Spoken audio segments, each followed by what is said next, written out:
Now, ABC News has reported that the lawyer for President Trump's former national security advisor, this is Micheal T. Flynn, met Monday morning with members of Mueller's team, which has some people wondering if Flynn is getting ready to flip on Donald Trump. Now, that would be very, very interesting. Now, Trump's legal team confirmed last week that Flynn's attorney, Robert Kelner, had alerted the team that he could no longer engage in privileged discussions with defense strategy in the case. Now, that's also very interesting. So quite simply, he's like, I'm going to meet with Mueller, and by the way, Trump, I can no longer coordinate with this defense. Okay, not in privileged discussions, which also could consist of evidence and things that the Mueller team would love to know that they could use against anybody else that's being targeted in the Mueller probe. So again, looking at those two little pieces of evidence, one could easily come to the conclusion that Flynn could be prepared to negotiate with prosecutors over a deal that could include his testimony against the president or any other senior White House officials related to this probe or any sort of financial corruption. That's interesting. Now, if this is true, this is monumental, okay? Not only for nailing Flynn for corruption, but it also could lead to Trump. Now, ABC News explains that the process would typically include a series of off-the-record discussions, which prosecutors lay out in detail for Flynn and his lawyers the fruits of their investigation into their activities. So basically, it's like the team says, the Mueller team says, here's what we got on you. Now, prosecutors could also provide Flynn an opportunity to offer what is called a proffer, detailing what information, if any, he has that could implicate others in wrongdoing, and they could go forward to make some sort of deal. Now, that reminds me of a possible deal that they made. Well, not possible. They actually did make a deal, but I don't know the details of that. But the deal with George Papadopoulos, which of course ended in the arrest of Paul Manafort and Rick Gates. So, I mean, that was what happened with Mueller Monday. So it turned out earlier Papadopoulos possibly wore a wire because he had gotten arrested earlier. And they're like, hey, let's make a deal. You go and be an informant. You help me get Manafort. Papadopoulos is like, absolutely, man. Trump threw me by the wayside. So, yeah, I'm going to go and I'm going to be an informant and I'm going to see if I can get a deal. So that's possibly what Flynn could be going for. Now, what's important here is how close Flynn actually was with President Trump and with certain foreign interests that have interested the Mueller team. One of them, of course, is their connection between between Russia and Flynn, as well as Turkey and Flynn. And we'll get into details about that. Now, sources familiar with the discussions between Flynn's legal team and Trump's attorneys did tell ABC News that while there was never a formal signed joint defense agreement, so this is them kind of going, oh, no, they're playing it off here, that there was no joint defense agreement between Flynn's defense counsel and other targets of the Mueller probe. The lawyers had engaged in privileged discussions for months. Those privileged discussions now no longer involve Flynn's lawyers. Now, Jay Sekulow, a member of Trump's legal team, told ABC News last week that the break was not entirely unexpected, and you could, of course, speculate on the reasons why. He said that no one should draw the conclusion that this means anything about General Flynn cooperating against the president. True, but that doesn't exactly negate the possibility that he is working against the president either, especially when you consider the motivation behind a possible deal. See, it's more than just about saving his ass. Sources familiar with the Flynn investigation have told ABC News that Flynn has felt increased pressure since prosecutors began focusing attention on his son, Micheal G. Flynn, who works as part of the Flynn Intel group. Now, that group got themselves in a little bit of trouble. Now, the younger Flynn also traveled with his father back in 2015 to Russia, where he decided to sit back next to Vladimir Putin. Now, that doesn't mean anything. There's a lot of people that have sat next to Putin. Jill Stein sat next to Putin. That doesn't mean that she's conspiring with the Russians, okay? It doesn't mean that it's guilty, but this investigation, remember, they're looking at different kinds of corruption, and the Russian government isn't exactly not corrupt. It's not the opposite of corrupt. They're incredibly corrupt. They might even be more corrupt than the United States. I know. That's super difficult to hear. But again, that country's government is built on corruption. So anyway, now how this relates to Flynn Jr. is, look, he might have been up to some shady business. Now, for his father, Democrats in Congress have told ABC News that they forwarded information to the Mueller team alleging that the elder Flynn illegally concealed more than a dozen foreign contacts and overseas trips during the process of renewing security clearances. Representatives Elijah Cummings and Elliot Engel wrote in a letter to Flynn's attorney, quote, "It appears that General Flynn violated federal law by omitting this trip and these foreign contacts from a security clearance renewal application in 2016, and concealing them from security clearance investigators who interviewed him as part of the background check process." Now, the thing about that is, well, that's actually illegal. You can't do that. Why? And the other thing is, why would you want to do that? I mean, look, if the trip is harmless, which there are a lot of trips that are harmless, including trips to Russia. Somebody could go to Russia to, I don't know, visit the museums. They could go and discuss certain business that is completely legal. And again, if there's nothing on you, then even the most McCarthyite Democrat wouldn't have anything on you, especially if you're upfront about it. Now, for Flynn, he's like, yeah, I wanted to work with the Russians to, some sort of nuclear deal, right? In fact, there is, Flynn had actually advised 3 different companies in 2015 and 2016 that were pursuing a joint nuclear venture with the Russian government. Now, look, if you're part of a company that does that kind of advising, then okay, that's fine. There's nothing weird about that. Yes, go and give these companies advice. That's fine. But again, there is possibility that this could lead into other avenues of corruption, and that's what they're looking at here. So what makes it suspicious is the fact that he decided to not talk about those and to not talk about different contacts. That's a little weird. If you've done nothing wrong, conservatives love to say this, then what do you have to hide? Why would you hide this, especially at risk of possible criminal penalties? Okay, again, this is about 5 years in jail you can get from this. Now, the thing is that what Flynn did and did not disclose ended up inviting this investigation into him and his son. Now, that includes failing to declare a December 2015 trip to Russia, as I mentioned, where he sat next to Putin, for which he was paid $33,000. So he was paid money to go to Russia. Again, sitting next to Putin doesn't really, it's not really suspicious in my point of view, but I could see how getting paid to go there and then constant trips, things like that could be a little bit of a cause for concern, at least to look into. Okay. In March 2017, Flynn submitted a late filing with the Department of Justice under the Foreign Agent Registration Act. Okay.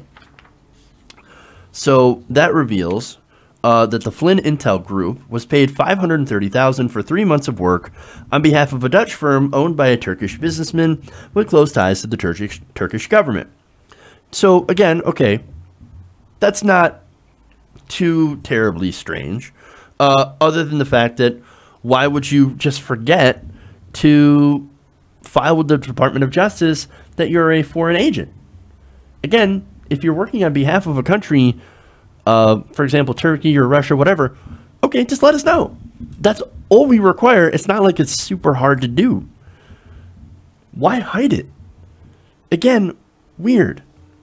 Now, what's weirder, and I reported on this earlier, they're interested in his alleged role in a bizarre plot to kidnap Turkish dissident, cleric Fethullah Gulen, who was living in exile in rural Pennsylvania. So there is this guy, this Turkish cleric that's living out on the farm somewhere in Pennsylvania. And Micheal Flynn is alleged to be part of a plot to kidnap him and send him back to Turkey. That's crazy. In fact, you had, according to reporting from Wall Street Journal, as well as a former CIA director, James Woolsey, who confirmed it to ABC News, that Flynn had allegedly raised the idea of kidnapping this guy and sending him back to Turkey. So it wasn't that Flynn was actually just sitting in the meeting and overheard this and was like, oh, wow, I don't know, Bob, that seems a little out there. Kidnapping a guy? I mean, really? No, he was a guy that's like, maybe we should kidnap him and send him back. Because again, he's a friend of the Turkish government. He's worked on behalf of the Turkish government. And the Turkish government really wants this guy because they think that he's involved in a failed coup attempt. So, okay, super weird. Super weird. Now, Woolsey says, I won't say that they had firmly decided to do that, which is obvious because he's still here. And he didn't get busted for attempting to kidnap him. But Woolsey says they were seriously considering it. Big red flag. Really strange. Now, aside from those things, he also did lie to Vice President Pence about his conversations with Russian officials during the presidential transition. That led to him, of course, being fired after just 24 days on the job. Big red flag, right? All this different stuff, all these different connections, when you look at them individually, okay, fine, right?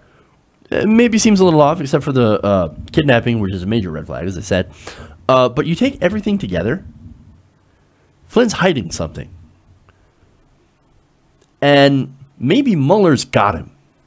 Maybe Mueller knows what that is, or at least has an idea what that is, and Flynn knows about it. That's my speculation, at least. Look, the question is, doing all this stuff, if it was legit, why hide it? Now, there is one thing here that might answer that question, and that's the ability for the president to give pardons. Now, look, if you know that you're getting a presidential pardon and you know you've done these things wrong, well, then you would just shut up. Like, no, I'm not going to work with you guys. I'm not going to do a deal because I know the president's going to come in and save my ass. The thing is, though, is that the politics of a presidential pardon, thanks to the investigation cloud hanging over Trump's head, has gotten really bad. It would look incredibly bad and incredibly damning politically. So, and even if nobody did anything wrong, the optics of it are just absolutely terrible. So this might even prompt even further investigation, especially after President Trump had done obstruction of justice when he fired James Comey from the FBI, who was originally doing this investigation. So again, anything that Trump does, whether it be a pardon or any other attempt at, to obstruct justice, it's going to look really bad. And it's going to just make it even worse for him. So, and that's assuming that he still has pardon powers. Okay. So in the absence of the pardon, which Flynn could still be holding out on, he might just go, okay, look, it's pretty obvious that I'm not going to get any backing from the White House. And I really don't want prison time for me and my son, even if it is only, at least one of the charges is 5 years. Okay, here's what I know about President Trump and the dealings, possible deals that he has with Russia. Now, that's how it could go down, assuming that there is anything for him to know. And on that, we don't know. Now, personally, I do think that there is. And I think there's, and I can point to a lot of circumstantial evidence. I know it's not hard concrete, but there's a lot of circumstantial evidence that when I look at it all together, I think, no, there's got to be some sort of financial or political deal between Putin and Trump. I mean, hey, he's not a smart person. He's like, hey, you're going to help me beat Hillary Clinton? Okay, what do you want in return? Oh, you want me to get rid of the sanctions? I could do that. Except that he can't do that because they stopped him from doing that. And curiously, he won't actually enforce the sanctions that the Congress passed. Look, whether you disagree or agree with the sanctions or not, that's one thing. But Congress passed those sanctions. It's the president's job to actually enforce them, especially when they have the power that they can override his veto, which he's like, I want to veto these sanctions, but I can't because Congress will just override my veto, and there goes the sanctions. Again, like I said, there's a lot of coincidence in here, and I don't blame anybody for being skeptical. I get it. I really do. Look, and you can blame a lot of the media, and you can blame the Democrats for that, for, you know, being McCarthyite. Totally get it. And of course, everywhere you turn, Russia, Russia, Russia. Totally understand why you would be skeptical of this. But as I said, I do personally believe, based on what I've seen so far, and I haven't seen anything that you guys haven't seen, and we all just come to different conclusions on this, but I do believe that there is some sort of a deal, especially considering how Trump's not very smart. So, of course you would do something that is stupid and reckless. But again, that's just my opinion on this, okay? Now, I don't know if he's indebted to Russia. There's another thing. But I think that the Russians are the only people that will actually, that are left that would actually give Donald Trump any money. Again, nobody else is dumb enough or corrupt enough to be able to give Donald Trump money because he's a failed businessman. He loses money everywhere he goes. This is a guy who crashed 3 casinos in Atlantic City. This guy doesn't even know how to win in a casino. There are so many banks that he has burned by not paying them back, taking out gigantic loans, and then just saying, oh, I'm going to declare bankruptcy. No, these banks see him as a complete risk. However, I think a foreign power, whether it be Russia or whether it be France, could see Donald Trump as, hey, man, we can loan him some money, but now we own your ass. And you kind of do what we want. I don't know why France would do it, but Russia certainly might have a motive to get rid of the Magnitsky Act sanctions that actually did prevent a gigantic oil deal between Russia and ExxonMobil that Secretary of State Rex Tillerson really was banking on. It's a $500 million oil deal. Again, this always comes down to business. It comes down to money. So, and of course, with Hillary Clinton, we weren't going to get any sort of repeal of any of these Russian sanctions. If anything, Hillary Clinton would have done more sanctions. So it would definitely have been in Putin's interest and ExxonMobil's interest to have Donald Trump win the election. And all these different oil companies' business interest to have Donald Trump as president. So that's what I think. And again, you can disagree with me, and that's fine. We all right now do not know the whole truth of the matter. And so if you want to be skeptical, that's absolutely fine. I'm not going to hold that against you at all. So now as for Flynn, what I think about him, look, these transgressions could end up proving very useful to prosecutors. The things that he has been found, the things that he has not done, the things that he has kept from people, from investigators, as well as government officials. Look, this could be very useful to Mueller's team. That could make Flynn talk. And if Flynn knows anything, well, it could be bad for President Trump. Now, again, this is all completely possible, or maybe it won't happen, but we won't know until Mueller makes a move. Just like we didn't know about Paul Manafort until Manafort got arrested. So, look, personally, if I were Michael Flynn, I'd talk. I'd sing like a canary. It's because, and it's not because, I'm letting my personal bias against President Trump influence that decision. Actually, it's because I know that President Trump isn't anyone who's worth being loyal to. Like, if you believed in loyalty, right? And I am a believer in loyalty, right? In certain respects, right? So Trump is not somebody who honors that loyalty back. I mean, he loves it when you're loyal to him, but whenever his self-interest becomes involved, he is no longer loyal to you. He is more than happy to throw you under the bus. I mean, once you stop being useful to him, that's it. You're gone. Again, Paul Manafort, George Papadopoulos, Chris Christie, even Jared Kushner now. They've all been on the receiving end of that. He's been more than happy to throw Kushner under the bus. And that's family. And that's nepotism right there. Because Kushner is a bumbling idiot. He doesn't know what he's doing. But he's in that White House, and he was an advisor to President Trump. Well, it still is. But look, you guys remember the story, or maybe you didn't remember the story that I did when I talked about that. How he was saying, oh, Kushner giving me bad advice. I'm not going to listen to Kushner anymore. He's an idiot. That's what happens when you're loyal to Trump. Why anybody would remain loyal to him, I have no idea. Maybe it's the promise of power. I don't know. Or maybe it's because he still has the power, maybe, to save your ass. I don't know. But I do know that if Flynn decides to turn on the president, well, then it could mean a disaster. At least, like I said, that's my opinion. Hey everybody, thanks for watching this video. If you want to see more like this, please hit the subscribe button below. And if you want to support truly independent progressive media, please consider becoming a patron at patreon.com/TYTNation.